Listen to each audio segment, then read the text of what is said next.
President Trump mean when he says Republicans ought to nationalize voting? What does that look like in practice?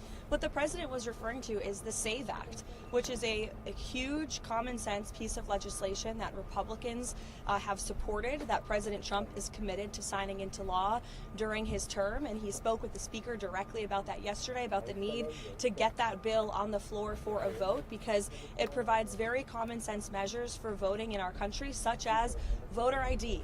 I don't think any rational person who's being honest with themselves would disagree with the idea of requiring citizens of this country to present an ID before casting a ballot in a federal election, or frankly in any election. And that's something the president wants to see happen. So that's what he was referring to. But to be clear, he does believe the states should oversee.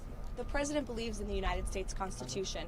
However, he believes there has obviously been a lot of fraud and irregularities that have taken place in American elections. And again, voter ID is a highly popular and common sense policy that the president wants to pursue, and he wants to pass legislation to make that happen for all states across the country. And just to follow up on that, he said specifically that they should take over elections in 15 states. Can you tell us what he meant by that? What 15 states he's referring to in terms of Republicans taking over elections?